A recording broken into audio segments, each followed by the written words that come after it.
And now, for your listening pleasure, here's Politico and Rose, covering the week of media, marketing, and digital content news. This Old Marketing. Take it away, boys. Hello, my friends. This is Robert Rose, and welcome to episode number 286 of This Old Marketing, recorded on Thursday, August 26th, 2021. And with me, as always, my good friend, my colleague, and a guy who actually could change his name to Yee, Mr. Joe Polizzi. Did you hear about this? No, what are you talking about? I miss everything. You are Mr. Pop Culture these days. That's right. I'm always been Mr. Pop Culture. What do you got? Lay it on me. Let's just be clear about that. So Kanye, yesterday, as we record this on Thursday, August 26th, has petitioned the government to legally change his name from Kanye to Yee. I thought he was Jesus. I've given up trying to keep up with Yee, and so. But this seems bigger than Snoop Dogg going to Snoop Lion and then back to Snoop Dogg. This is a legal change. He would make his legal name Yee. Just Yee, by the way. No, not Yee West or, no, it's just Is it Yee. Or Yee? It's Y-E. But it could be I don't know. Because it'd be Kanye. Yeah, sure. You wouldn't say Yee. Sure. Although they do say Yeezus.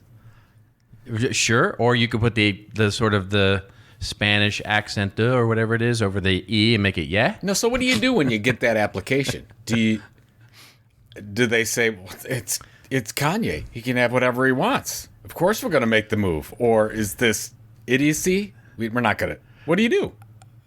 I just want to be a fly on the wall of the judge, the court that actually gets this on his or her docket, right? It's like, here we go. Case number 762.A. Mr. Kanye West is petitioning the court to change his legal name from Kanye Omari West to the two-letter nickname Yee. I bet you. And the judge goes, sure. You know what I mean? Yeah, what are you going to do? Of course they're going to say yes. Why of course. Why say no? But you know what? I bet you he won't get the California license plate. I bet you that's taken. Oh, yeah. As is Yee.com for sure. Well, he can buy that. What is Yee.com? It's probably... Yee.com does not resolve to anything at the moment. He can get that. But he has lots of Bitcoin. I mean, he has plenty of funds that he can use. So that's right. I didn't hear anything. It's very. But if he changes his last name to Yee, then what are his kids' last name? Do they stay West, or do they? Or, of course they do. His wife, that's their decision. That's not his legal name anymore, though. Yeah, but their legal name doesn't change because I guess so. I guess so. Yeah. That's a good. So if I change my legal name, my kids don't take the name. I think you should change your legal name to Or, like for short for orange, right? Just we're going to start calling you Or. Like Eeyore? What is this? I'm happy with Polizzi, with JP, Jojo, Joey. All those are acceptable. Joseph, are they? But not Or. Yeah, not Or. You can't introduce hashtag Or. and now I've been working on this Godfather of Content Marketing thing. That goes, and now the Godfather of Content Marketing, Or. And I'm gonna everybody the silence. That's right. Or what? What's Or? That's like Kanye it could be yay or yee or whatever. See, but then you could issue a whole cryptocurrency. It could be Or coin. Oh, God, there we go. You're not appreciating the level of branding that this could actually bring about for you. I'm not. Whatever. Anyways, how are you? How are I'm doing things? Fine. I'm doing fine. I could not be more excited for the start of football in literally 2 weeks. Geez, yeah. I don't like the break. I don't like the break from the 2-week break from the last preseason game to opening day. That's a long time. It is. I want it is. football. I'm sure that was a negotiated point. Yeah, it's fine, right? Yeah. Although, as Roy Kent would say, you don't settle for fine. Well, yeah, right. That's Do right. Do not settle for fine. That's right. But I was going to say, wow, it's really hard to quote Roy Kent without getting completely off the rails. No, and my wife got me an AFC Richmond shirt the other day. Oh, Bless that's her. fantastic. Oh, absolutely. Of course, she doesn't listen to this podcast, so I can talk about her. She's in love with Roy Kent. So is my wife. I mean, every woman is and man for that matter is in love with Roy Kent. For those people that don't know what we're talking about Ted Lasso, Roy Kent, one of the main characters on it, and he cusses. He uses more F words in a sentence than anyone possibly can. And I even said, because she's so enamored by Roy Kent, I'm like, do you want me to cuss like that? It's like, and she's basically said, well, if you're Roy Kent, yes, you're fine. Do whatever. If you want to be more like that. So I'm trying to add more F words to my vocabulary. Do you know that the actor for that was not originally going to play that part? Oh, tell me. What?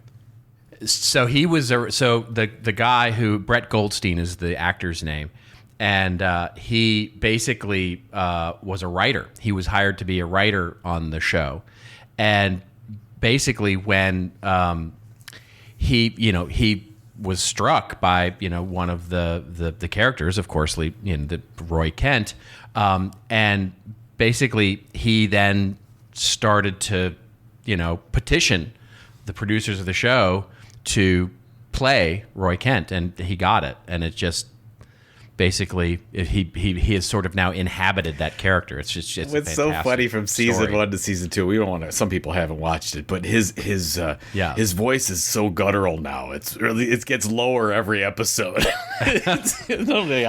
When he's on the sports show, when he's on the talk show, and just totally giving hell to the other newscasters, it's just so great. It's just.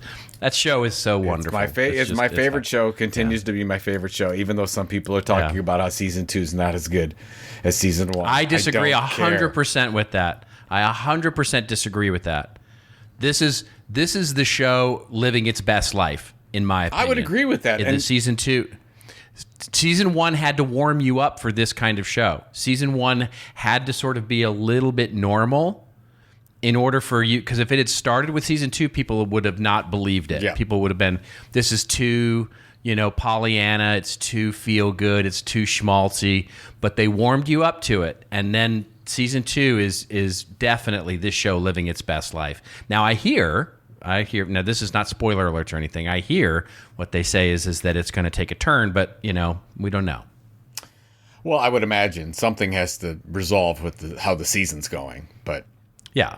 But anyways, I think we both would recommend, if anybody's listening to this, you want to put Ted Lasso. If you want to feel good about your life, and you want to feel good about life in general, you have to give the first season 3 episodes to get in. Like, don't. The first couple, I was like, oh, maybe, and then I fell in love with it.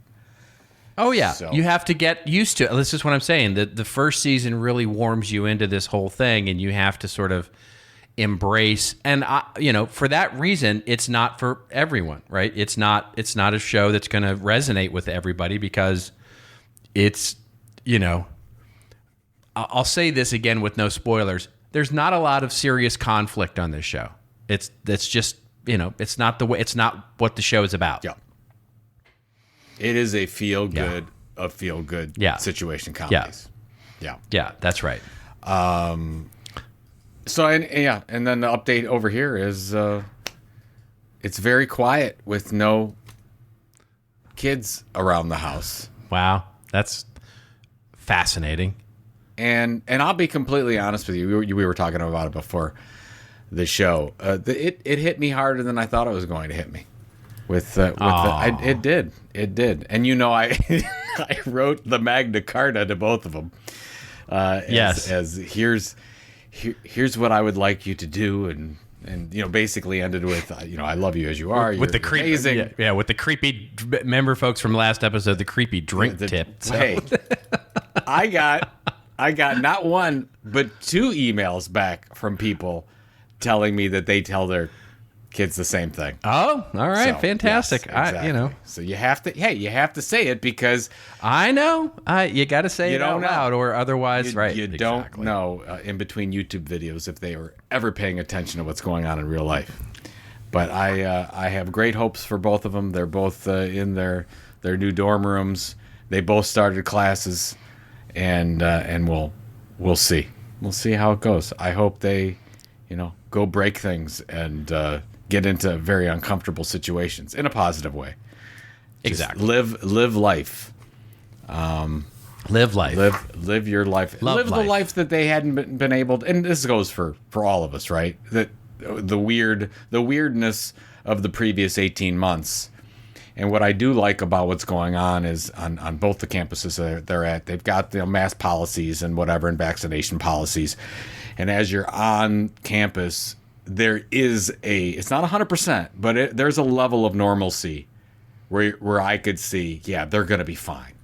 They're going to be able to be, college students this year. It seems. I hope so. So that's my take on the... Isn't it good? Isn't it grand? Isn't it great? Isn't it swell? Gonna break into Chicago here. Yeah. Yeah, great so anything else we should cover before the news? No, well, we should get We to have the a news lot. because it's a nice. a lot happened. It's a nice segue from boys in dorms to our first story, which is a story about OnlyFans. Yeah, exactly. Yeah. Yeah. So here's the headline. As we get to the news here, the courtesy of we're going to put a couple of show links into the show notes, which is the first one from The Verge. Which there's a number of outlets covering this, so find your favorite one and read about it. But OnlyFans, and this all happened in the scheme of literally the last week since we were last on the air, where OnlyFans first said, you know what we're going to do? We're going to shut down all adult content. All sex content will be banned from now on. And the world and the internet went absolutely berserk. And literally yesterday, it came out that OnlyFans went, never mind. It's not actually going to ban porn or sex on October 1st. The story from The Verge opens up, says, in an abrupt tweet, video and image sharing site OnlyFans announced a reversal of the shocker announcement that it would ban sexually explicit content.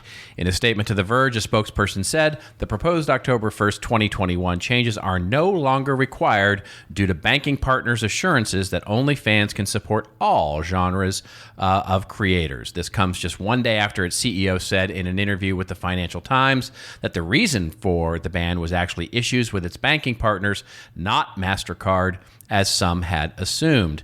Now, OnlyFans creators, many of whom had already begun deleting content that violated the policy or started shifting their subscriber base to new platforms, are faced with a choice. They can either stick with a partner that grew to bring in billions by hosting content made by sex workers, or ditch the partner that looked like it sold them out when things got tough. And the article ends right there. We'll also pair it, however, with this interesting story, probably worth the context of our chat, Joe, from Vanity Fair, which was a feature or an opinion piece, I guess it is, where it's called OnlyFans and the Myth of Owning Your Own Hustle. The platform's betrayal of sex workers reveals the hard truth about greater economy, or the creator economy at large. And that article opens up by saying, when OnlyFans, a social platform with over 130 million users, announced what was essentially a change in the company's content guidelines, the backlash was swift. What separated the website from other 2010 tech properties chasing their piece of the creator economy pie, after all, was that OnlyFans famously allowed users to monetize sexually explicit content that made it possible for sex workers to parlay exclusive access and online content for income. That is the... that is... gosh. I mean, you talk about an overwritten sentence. I mean, come on. They had to get parlay in there. Had to get it in. We make it possible for sex workers to parlay exclusive access for online. We made them pay for seeing me naked, basically. Yes, that is what they did. Apparently, the decision by OnlyFans to ban sexually explicit content wasn't so much a matter of revenue or performances as it was a bid to appease credit card companies and potential investors. The article goes on through this to talk about the fact that it wasn't just the celebrities, but it was actually the sex workers who actually really got all of this attention and everything, and has really driven, interestingly enough, driving what the writer calls the Golden Age of Creatorship, and basically talks through sort of, an interesting idea that all of this stuff is fraught with danger, I guess would be the way to say it, and so you should be careful. Interestingly enough, they kind of say without saying about the rented land, but it's not even really that. It's just basically like it's hard to start a business, I guess, is what the Vanity Fair article. Anyway, what did you think about both these things? What do you think about OnlyFans? What do you think about all of this going on in the content creator economy, entrepreneur-ish content tilt? Yeah, I wrote so much last week on this, and then I added in my JoePolizzi.com newsletter that came out today, and then I had to say, but they flip-flop back and forth what you just talked about. And so first of all, regardless of how you feel about OnlyFans from a moral perspective, we as content creators, content entrepreneurs need to expect these big platforms to make any and all changes they wish to. Now, OnlyFans comes out and says it's because of investors, banks, whatever. We can talk about that in a second. But Facebook, Twitter, LinkedIn, they have every and all right to make any changes they want to because they're not your company. You don't have any control as a content creator on those platforms. And you have no control. You have no say. It's like, let's say you wanted to do something on Google Plus. Oh my God, Google Plus shut down, right? I mean, doesn't even exist anymore. So the point is, and where that the Vanity Fair article is a little bit interesting is, once you let's say you build an audience on one of these other platforms. Let's say you are a not safe for work content creator on OnlyFans, and you do build up an audience, and there's quite a few of them that were making multiple millions of dollars a year, still are, I guess, depending on where they went here. As soon as you gain any kind of a following on a platform like this, you have to have the strategy to move it. You have to move it to your own website that you have some control over, an email newsletter, a membership site that you can control. We've talked at length on this show about crypto or creator coins, which are out there now. You can do a lot of different things. So you just have to be smart enough as a content entrepreneur today to know that it can stop tomorrow. So that's why you and I have talked forever about, hey, great, use these social platforms, use these big media companies, use these big tech platforms. As you can grow your business, use them at will, but tomorrow they might be gone, or they might change, or Twitter may kick you off the platform, or whatever. I mean, we talked about on the show a couple weeks ago about Donald Trump's horrible media strategy. Not even talking about it politically. He created such a huge audience on these social media networks that then kick him off, and now what? He never leveraged that to build his own platform. He could have a huge media company up and running right now without Fox's help if he would have done this, but he didn't do it. So we need to know better. We need to do better. And again, another learning. And you know what? There's going to be episode 289 or 292 for us, Robert, that we're going to be talking about the exact same thing about some other platform making changes. And that's just the way it is. We need to know better. We need to be better. That's my take. Yeah, well, it's a good one and a familiar one, obviously, but and I think it also goes hand in hand with, I think an interesting trend sort of at the meta level of, sort of the tension between trying to protect, the government and banks and basically big institutions trying to protect audiences. And I mean, we've talked a little bit about regulation, and we've talked a little bit about, whether that's a good thing or a bad thing on social media platforms. And we need to sort of take a step back and go, basically go back to a little more than a year ago, where all of this whole thing started about a year and 6 months ago, spring of last year, basically, when the banks started to talk about the challenges. There was a big New York Times expose on Pornhub, which really came to light in the earlier part of this year. And basically what happened was and it was basically unverified users on that platform, which is very much like YouTube. Basically anybody can upload anything. And what a lot of people don't understand about Pornhub, not that I wouldn't have any experience with this, but what they don't understand is that Pornhub has a lot more than just, naked people having sex. There are lots and lots and lots of different kinds of content on Pornhub, including movies and things that you would find on YouTube.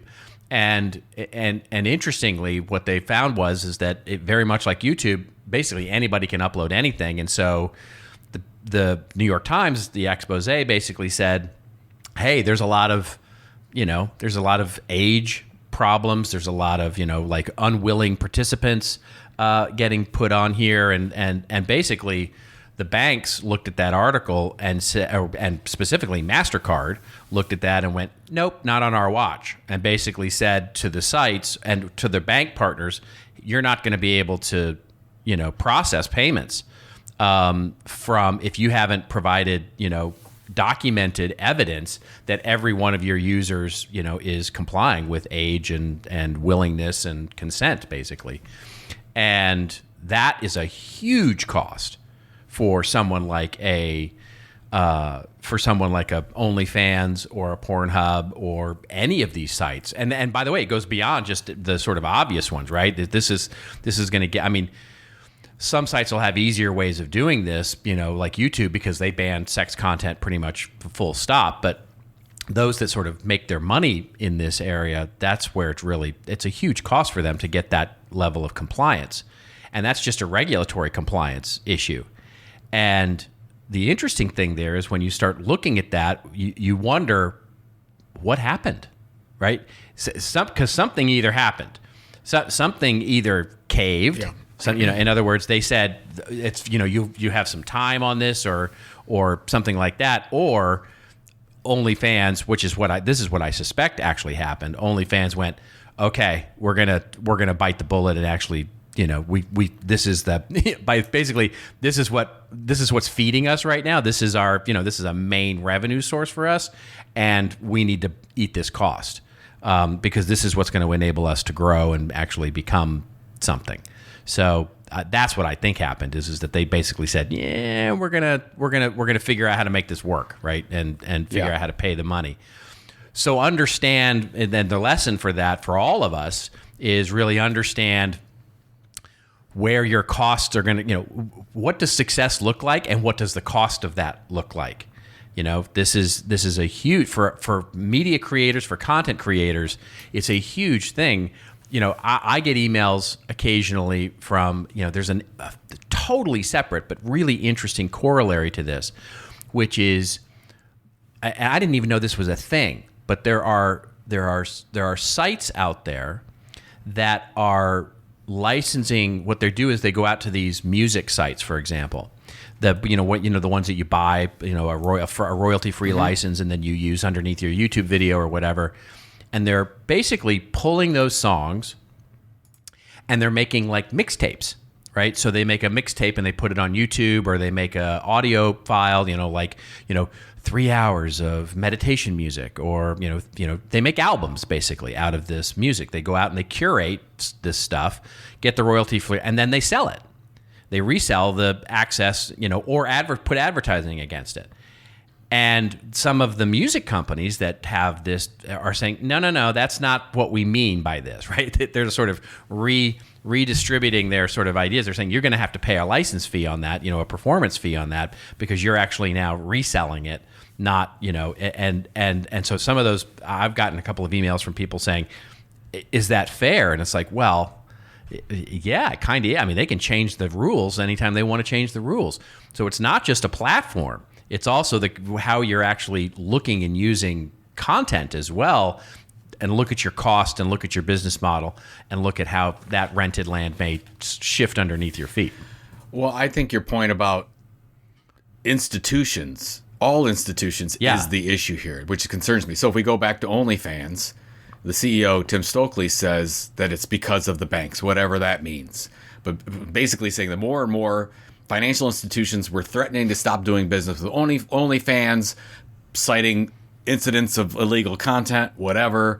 And so they had to make this pullback. And now they go back on that. I don't know. We don't know what happened. I'm sure there's more to the story. But if you go back to your example of Pornhub, and I was trying to figure this out as to this, obviously Pornhub and what happened with Pornhub and OnlyFans is the same part of the same story. And you talk about MasterCard, and I'm like, why did MasterCard do that? Well, apparently big venture capitalist Bill Ackman, who's one of the richest people in the world, knows the CEO of MasterCard and sent a text and said, you have to stop doing business. You have to stop this.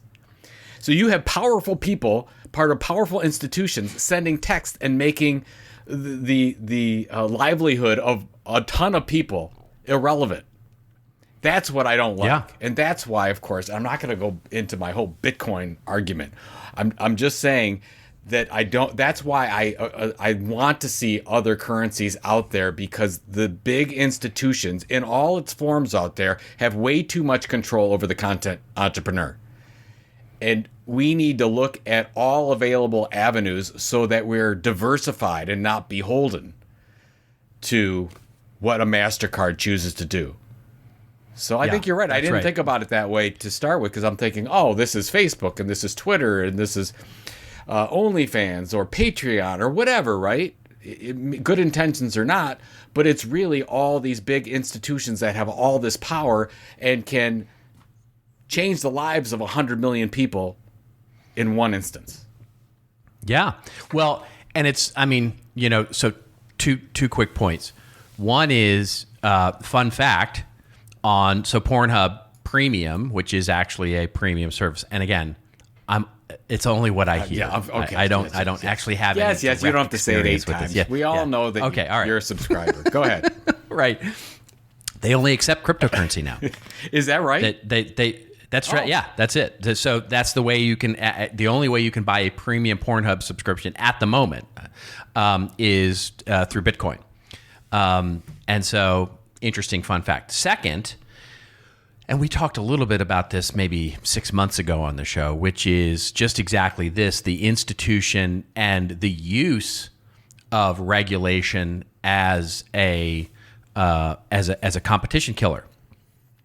One of the things that Facebook, we often think these big institutions like Facebook and, Apple and, the big Google, that they're all going, no regulation, no regulation, no regulation. That's not true. They just want clear What regulation. A lot of them are doing is lobbying. Yeah, they're lobbying for regulation. And of course, the way they spin that is they say, of course we want to be regulated. This is the way we want to be regulated. This is what the industry needs. We're experts in the industry, and we think the regulation needs to look like this. You need to peel back those ideas and go, who does this affect most? And in most cases, what you'll find is it helps them and actually hurts startup competition from actually becoming more competitive. I get this all the time. I talk to this again outside the point a little bit, but I talked to a financial advisor. This is a few months ago, and was talking about investing in cryptocurrency. You can't do it because there's no regulation. There's going to be regulation. That industry doesn't want regulation. I'm like, that's not true. They absolutely want to know how the rules on the playing field, especially in the United States, because once a lot of these bigger institutions know the rules, then they can pass compliance. Then they can go ahead and invest, because a lot of these big institutions can't, because they don't know. It won't pass compliance and they can't do anything about it. So we all just want to know, okay, what are we going to do? So I think that as these things get more regulated, it gets more clear, you're going to see more investment in those areas. So beside the point. I think that's true as well. Yeah. So that's the flip side of what I just said, right? Which is there are also, there's a way to do smart regulatory and smart institutional policy that actually, encourages markets to expand by saying, if we know the rules, now we can actually go play the game. And there's so many of those big institutions right now because of the cloudiness of crypto that are just sitting on the sidelines with so much investment to make in this, but just will go, nope. Until we know what the rules are going to be, we're not even going there. Did you see that Visa bought a CryptoPunk? I did. Not in our story, but they're adding it to their museum. They spent $150,000 on a CryptoPunk, which is now worth about $270,000 since they purchased it. Yeah, which is funny, right? Because here you've got on one side MasterCard saying, the thing about sex workers, and then on the other side you've got Visa, which is seemingly going all in on crypto, basically encouraging people to buy NFTs, encouraging them to use their Visa card to buy NFTs. Yeah. They have to do is look at the amount of money that's flowing through there now, and they're saying, oh, we're not getting any of this. This is horrible. Right. What are we going to do? Let's go out and buy an NFT and get part of this immediately, which, by the way, if it was a PR stunt, one of the best PR stunts ever. Because everyone was talking about Visa doing this, and all they did was buy a CryptoPunk that 3,000 other people own one. So I don't. That's right.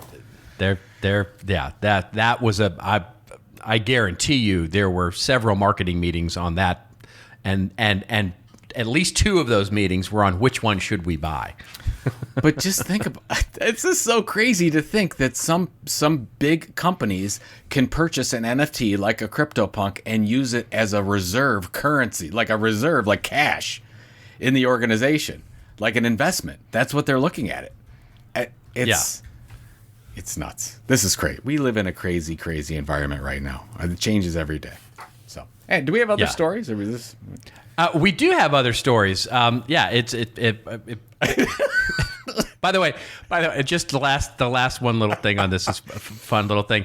If you go look at, if you're into this cryptocurrency thing and you're into the NFT things, just give yourself a good laugh for the day and go look at all the other things that the Visa wallet that owns the CryptoPunk that they just bought. Go look at the other things that they own. You speak about it's pretty funny for if you're into memes and stuff like that. And by the way, you should know that some of those were sent to Visa, so that I'm sure they were. But people don't know. Once you have a wallet, they know it's your wallet. Anyone can send you something. Yes, so, and there's some comedy in there. There's some good comedy. By the way, another brilliant move. Yeah, if you had your own line of NFTs, the first thing I would do is send one off to Visa and say, "Here you go." That's so right. that when people look at the Visa wallet, there it is. So. There you go, showroom. It's set up your showroom. Exactly right. We'll be right back. Starting a business can be overwhelming, and a great way to make it simple is to go step by step. The Online Business Academy offers simple, easy to follow, and completely free courses to help you find a business idea, create a business plan, build a website, and more. The short videos, bonus activities, and resources give you everything you need to take your business up and running.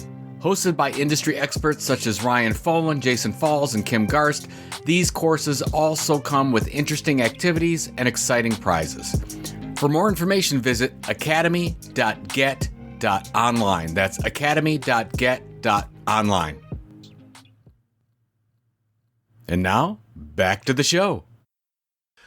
All right, ladies and gentlemen, we're moving on to our next story here, which is an acquisition, and just happened. This is a bit of a breaking news story, as it were. Literally, as we speak, the acquisition is happening.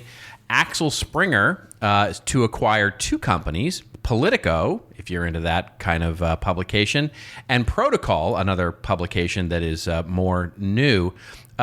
basically, as the story goes, we'll go right to the source here for the Politico acquisition because that's Axel Springer itself.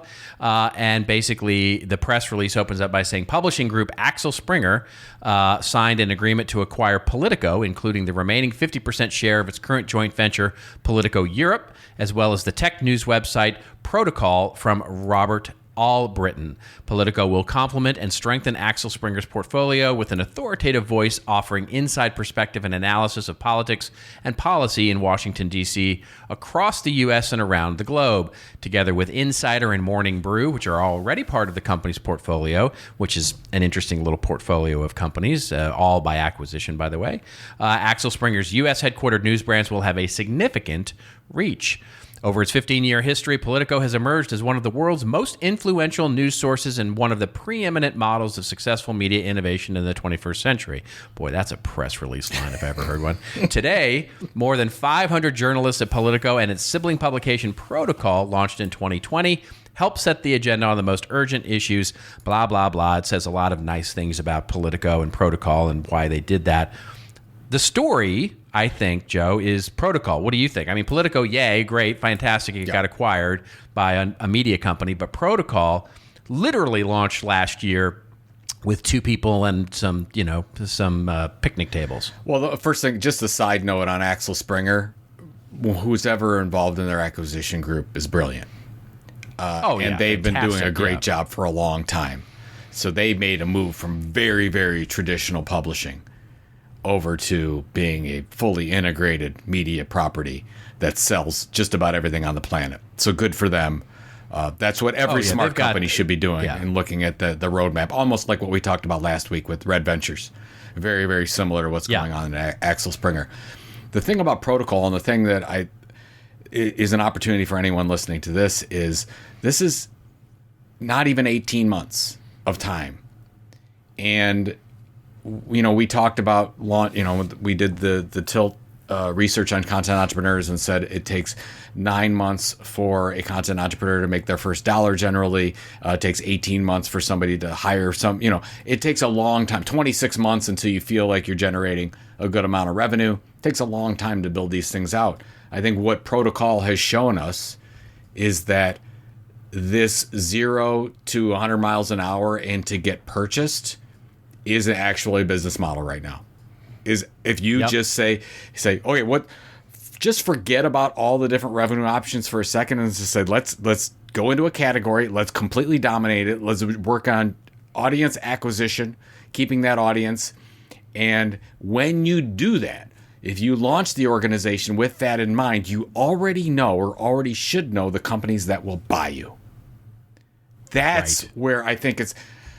I mean, and you heard this story. I mean, I told the build to sell story at the Build a Better Agency Summit and what we did with Content Marketing Institute. And and we talked about a long time before who we thought could purchase. I mean, how many conversations did you and I have over dinner and drinks and say who could buy CMI? Like and we knew we were almost grooming ourselves for these different companies. So if you're a content entrepreneur and you're starting something, you should start to know your exit if you want to exit and sell. And this could be something where, I don't want to say quick payout, but 18 months is amazing acceleration of time period. It's just incredible. So, and it's available. It's not even really enough time to honestly, it's not even enough time to really build the business. You know what I mean? Know 18 months. Well, that's the they were just figuring stuff out. But that's the thing is, you know what I mean? If it's not enough time to figure out the business in 18 months, but it is enough time to figure out the audience and the editorial. Absolutely. And that's what they did. And they built their audience and they had a good following. And honestly, I don't know what the revenue figures are, but it probably was more of audience land grab in this case. Because they've I think it was talent, right? This was talent. When you look at the portfolio of Axel Springer, and you're absolutely right. I mean, if you guys want to just see like a company that knows how to acquire and build a portfolio of media operations, just go look at their news the segment of the portfolio that is news and media. Rolling Stone, Insider, Insider, so many different, and just they cover the gamut of all these things. And I'm sure when it was, we're going to acquire Politico, they looked at it and went, oh, right, there's this other thing, Protocol. What is that? Oh, how many? Okay, they got a little bit of momentum going. Oh my gosh, look at the talent there. They're coming along for the ride. You know what I mean? It was all about recognizing the talent of what they were able to do. So incredible. So that was the takeaway for me. I think there's a new model because of all the money that's out there that, in my opinion, it's not going to go away for a while. There's an opportunity, but a lot of content entrepreneurs are late to the business because they don't understand that your exit strategy starts at launch. It doesn't start when you want to sell. Exactly. That's right. That's right. Nor does it have to be 10 years later. No, right? It could be what's your goal, what's your timetable. Then you just figure out, okay, do you want to sell for 1 million, 50,000, 20 million, whatever the case is, and you figure out what you need to get to certain points. So, yeah. There you go. There you go. All right, moving on to our next story here, which is a fascinating one, and I have to say, especially fascinating to me, is it's a new. We've talked about this before with our friends at Spotify, and this comes right from the the PR department of Spotify, and basically their announcement that they have opened up podcast subscriptions to every podcaster that wants to be part of it. And they open up by saying, again, this is just breaking news just a couple of days ago. They open up by saying, we have long, and this is Spotify saying this, we have long believed that creators should have a variety of options at their fingertips when it comes to deciding how to monetize their work. That's why, as more creators than ever are now publishing their content on Spotify, we've begun rolling out tools that power those choices, from better advertising models to direct monetization from listeners. In April, we shared that we would begin testing podcast subscriptions as a way for creators to offer paid subscriber-only content on Spotify and other platforms, using Spotify's podcast creation platform, Anchor, which, of course, we talked about the acquisition of that a few months ago. And in the testing period since, we've activated more than 100 podcasts and found that shows across genres and content styles have a massive opportunity to build paying subscriber bases. Now, we're ready to expand this model to everyone. Starting today, we're making podcast subscriptions available to all U.S. podcasters. Our model is built to maximize creator revenue and offer the widest possible reach so creators can grow their audiences to develop deep connections with their listeners. Fascinating stuff. I think this is theoretically game changing for podcasting. Because this, I think the devil is in the details, and I have not dived in to see what you actually get here and what kind of access to your audience you actually get. But this could be game changing to podcasting as an owned media audience. My question is, and I probably should have found out, but I didn't. Do you have to use Anchor services as your distribution mechanism? Well, I'm sure. I'm sure you do. Sure that's. I would not. So that's that was. I don't know that it's exclusive though, right? You could use two, right? You could use. In other words, you could have a free podcast available on, say, through Libsyn or some other syndication network, and then you have your private podcast available, which maybe is the same show, truncated or expanded or whatever, and you do that through Anchor. And I think what the Anchor would want, and this is probably the reason why Spotify did the whole deal, is for you to do all of it on Anchor. You did the free episode, the paid episode, whatever. Yeah, it's funny when I was reading through this much better press release than the other one we just read was where is Apple? Oh, it's amazing that Apple hasn't done this yet. It's so crazy. Apple has that they have an app store. They have an app store, but there's no podcast store, right? You can submit apps and make money off of apps and a whole network and a marketplace, but you can't do that with content. It's almost like they've succumbed and said that, okay, Spotify, you can own this area, and nothing is. Spotify keeps making move after move, and Apple's not doing anything. And Apple was years ago the clear leader, and now you'd have to say probably that Spotify is the clear leader in what's going on in podcasting. Yeah. Yeah. So I don't. Yeah. That's what I thought. And I have the same. You already know what I'm going to say with this whole thing. I love any and all opportunities for creators to make more money, to make it easier for any kind of content creator to make a living for themselves.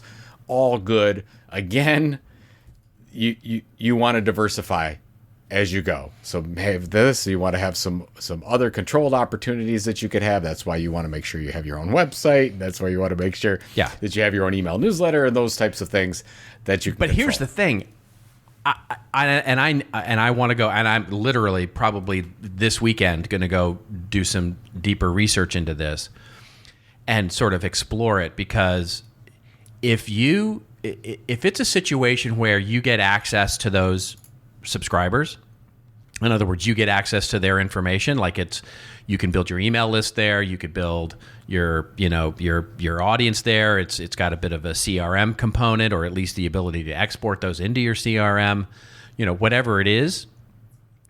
Boy, does that change. Well, yeah, that's the point. You didn't mention that this is really important, because this is what we have to check on, right? It says we now offer the ability for creators to download a list of contact addresses for their subscribers.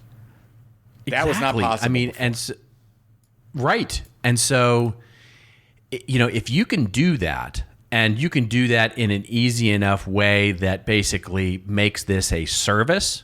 In other words, it's not just rented land in the sense that, you're paying for almost like an email marketing service, like a ConvertKit or an Aweber. That's right. Exactly. It becomes more like a service where they're providing that, and of course they're taking a cut, and of course they're doing all of the things that they need to do to make money on this. But now you go, hey, podcast listeners, we're here and we're talking to you, and it's great and fantastic. And if you want the expanded version of this interview, or you want the expanded version that talks about this wonderful framework, or you want the 2.5 hour version of this show, just head on over to Spotify, where you can sign up for you can build your business around a podcast, basically. And by the way, for those of you, a great one to look at is Sam Harris. Sam Harris's podcast has been doing this for a long time. You can listen to his 45-minute or 60-minute podcast, but he has a 2-hour version of that subscribers get, and he is raking in the dough right now. Right, but he does that on his website. He does not, as far as I can tell, he does not do this through a Spotify or a service like this. So I don't know how that's right, but it sounds like Spotify will do this now as you said, as a service, which that's the holy grail, right? In podcasting, we don't, like, when we look at our we use Libsyn for our distribution service, syndication service, and we can see where they're coming from. We can see what device they're using. We can see downloads, but we don't know the who. Right. It's like useless information, pretty much.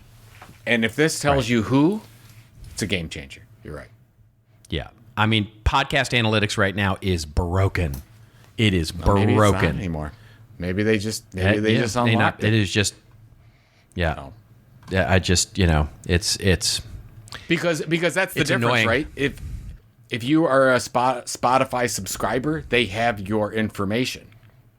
And I'm under the assumption that if you subscribe to a service, or subscribe to a podcast, you have to then accept the terms, and they will relay the subscription information. You become a Spotify subscriber, right? Now, you may not become a paid Spotify subscriber, but imagine that, right? Imagine giving, here's the flip side of it, right? Imagine giving podcasters the ability to include Spotify subscriptions as part of the subscription to my podcast, and them getting an affiliate fee out of that. I mean, it's good. It's good, and Apple, you're absolutely right, should have done it and didn't. I still don't understand why. I mean, they are almost purposely giving it to Spotify, and Spotify is making the most of it. Great. So it reminds me so much of the early days of the internet, and when we were all going, where is Microsoft in all of this? Where is Microsoft in the internet browser? And trying to, and it's just like they just gave up the internet to everybody else. Because they were focused on B2B software. Who knew? Yeah. Exactly. All right, ladies and gentlemen, it is now time for our Rants and Raves section, when Joe and I go off on a little bit of a rant or a little bit of a rave over something that makes us feel, like we're changing our name to Ye or. So, would you? Yeah, do you want to go I'll first, or do first. I want to I've go got first? Because I have a ranty. Okay, good. Rant. I want to hear have your ranty rant. I've got a quick rave and a quick rantish, I guess, something like that. So, Okay. All right. The first one is this comes from my youngest son. He sent me this video from Patreon CEO Jack Conte. This is from 2016, so I'll put it in the show notes. It's called Adjusting Your Packaging, which is just an interesting title. But totally recommend any creator watches this. It resonated with me this week because I had multiple content creators ask me for advice. They were struggling and they said, Joe, what am I doing wrong? And what I noticed was each one was putting in the work. Each one had, incredible passion, expertise, but they were all struggling to really make a living. And I thought all of their problems were in what Jack Conte calls the packaging, how they presented themselves, how they were choosing the right keywords to focus on, how they were, how they could focus, how they should be focusing more on less things and be great at them and not more other things, choosing to be an expert in one thing over many. So I'm just a quick rave out for, I didn't realize the history of Patreon CEO Jack Conte's in music. As well. So he really is a creator, and I loved watching this presentation. You should see it because it was at the Patreon Creator Conference, and he's looks so young. It's 5 years ago, and he's in a room, looks like a classroom. It got their first big creator conference. It couldn't have been more than 100 people in the room. So anyways, I'll put the link in the show notes. But if you Google, Jack Conte adjusting your packaging, it will come up in YouTube. I know, isn't that crazy? But that's a good. Well, it's a good. It's a good Yeah, T-shirt. Jack Conte has adjusted my package. There's some not safe for work language in there, but really good. Highly recommend any creator doing that. The second thing is, I don't know what I'm ranting against here, but I don't know if you saw The Verge came out with this investigation on Joe Rogan. Basically. I heard about this. I did not read it, but I heard about it. So here's the article that I'll put in the show notes. Joe Rogan, confined to Spotify, is losing influence. And they basically did a study, and it came down to formerly guests that were on the Joe Rogan show would get 5,000 people to like them on Twitter, and now it's only 2,000. And basically they're saying, did Joe Rogan do a disservice by limiting his audience and making the decision to go to a Spotify exclusive deal for, by the way, $100 million? And did he give in? Was it not the right thing to do? And all I have to say, and first of all, I think that it's complete poppycock. If that's the word to use. Go back, go and look at what happened with Howard Stern. This is the exact same thing that happened with Howard Stern. When Howard Stern was syndicated on, I think it was 45 different markets, he had an audience of well over 20 million just by himself at that time. He made the decision for, I think, a 5-year deal of 500 million or 400 million back in 2004 to go ahead and go to Sirius XM, and he significantly lost his audience. But did he? Did he really lose his audience, or did he create a really, really loyal audience? Maybe smaller if you think about it, but an amazing loyal audience nonetheless on one platform. And yes, are there pros and cons to it? Of course there are, but I don't think that Joe Rogan made the wrong decision in this. I don't think he's lost influence. Yeah, there's 100 million pros in that. But you got to remember too, it was why did Spotify do this deal? And Spotify not only wants to grow their audience, they want to keep Spotify listeners. Of course, Netflix, right? They're exactly. Netflix. And that's one of the reasons why Sirius XM did the deal for Howard Stern. They had to keep all those millions of subscribers. How do we do that? Add this talent. How does Spotify keep their millions of subscribers? Add this talent. So I think exclusive access to the talent. That's so. The key. Again, I mean, I think you might touch up on your own study here in one of your rants, but this is a study that's done that says, oh my God, they only got 4,000 Twitter followers in 2019, and in 2020 it's 2,000. Oh my God, he's losing influence. Come on. Yeah. What a bunch of crap. Come on. Anyway, so that's my rant on that. So Nice. So you have a ravey rave and a ranty I do. rant or whatever. I have a very quick rave, which I'll save for last because I always like to end on a positive note. But I do have a ranty rant. This the article that we'll link to in the show notes for my ranty rant is one that will look familiar, but it is a new one, which is making the rounds through the PR earned media cycle. And the title is CEOs Don't Trust CMOs, according to new industry report. We're linking, hopefully, to a either Googleable URL or one that you can click through and at least read the article. It's hard with Business Insider these days to get you something. But yeah, nevertheless, there's an industry report. And so the research report is from, it's a piece of content marketing from an agency and from GLG, which you may know is Gerson Lehman, and they do a lot of, research and consulting and all this kind of stuff. And that you can hire them to get access to an audience to do your own research, which I'm assuming the agency did, was basically use GLG to get access to these CEOs to talk to them about the idea that they don't trust their CMOs. And, I don't want to throw them too far under the bus here because most of these CMOs aren't trusted. Sort of studies are, as you would say, Joe, poppycock. But this one is particularly egregious. And so, you look at because I actually did manage to track down the research on the agency's site and download it. And it basically says, first, hey, surprise, average CMO tenure is down, and they make the point the industry isn't talking about it. Well, okay, that's not true. There's literally an article in the Wall Street Journal from April of this year, and there is every single year when Stuart Spencer does their annual study of how CEOs don't trust CMOs. This topic is on the table for years. The reason it's not talked about more? Because it's not important. Second is the industry isn't talking about this CMO tenure issue that they're talking about. Again, quick Google, IQPC conference, referencing the annual Stuart Spencer study. There's a Wall Street Journal that last year at this time talked about the issue, and that the conference session was also covering this. The ANA, which of course the study calls out by name, has basically covered this issue from June of this year. Then the research gets to the number of employees that are actually basically the methodology of the study. Well, 37% of their 150, by the way, it was 150 strong of CEOs that they talked to, are less than 1,000 employees. So that means only 100 companies in this study are, as they say in the title of the research, quote unquote, the most advertised brands in the world.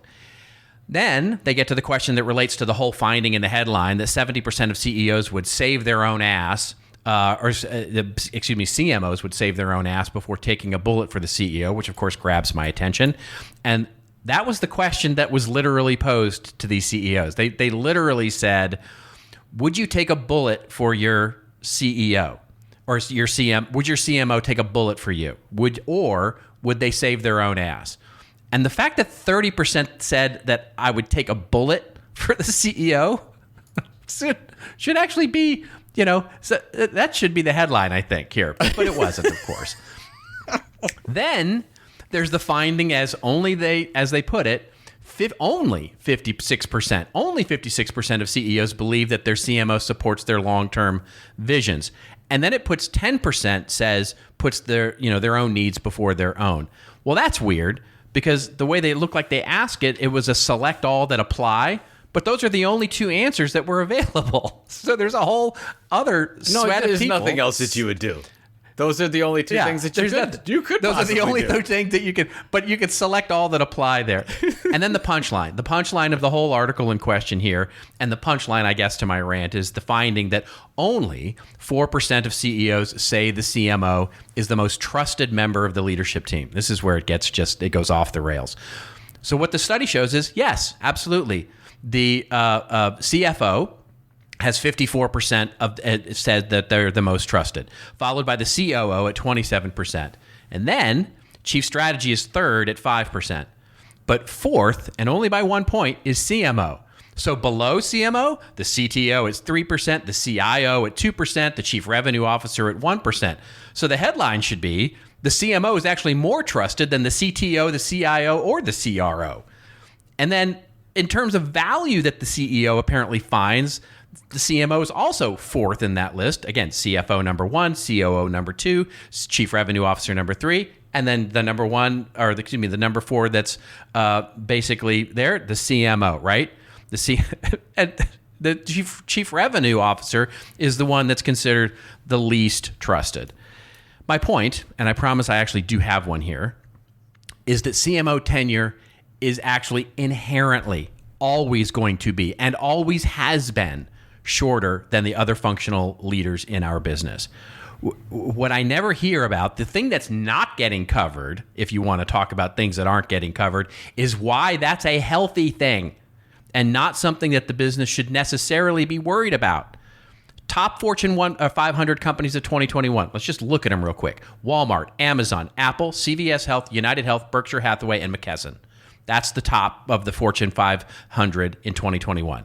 Walmart, William White, appointed CMO when? May of 2020, about a little more than a year ago. Where did he come from? He came from Target, where he had a similarly short tenure. Amazon, Ukanwa Ojo, Amazon Prime and Amazon Studios CMO. When was she appointed? September of 2020, about a year ago. Michelle Peluso, named Chief Customer Officer at CVS Health. After what? The CMO that was there had been there for about 4 years. He retired or left and went to go be CMO of another company. She's now the Chief Customer Officer, and they haven't really named a CMO. But assuming that, when was she named? January of this year. Salesforce just announced that it crushed its earnings, and has raised its guidance for the next year. Guess when their new CMO started? That's right, about 8 months ago. And when did their previous CMO start? Well, about 36 months prior to that. And so on and so on and so on. We talk about CMO tenure more than any other C-suite thing. It's constantly a thing of talk. And the answer is, yeah, it is. It's less than 2 years. And that's probably a good thing. That's the end of my rant. That was a good one. Okay. That's yeah. The data points. You know, it's funny because you could make the story. The story could be CMO trust or CMO tenure stays stable for almost the same for the last decade, right? It hasn't changed. That's right. That's funny. Good. Yeah.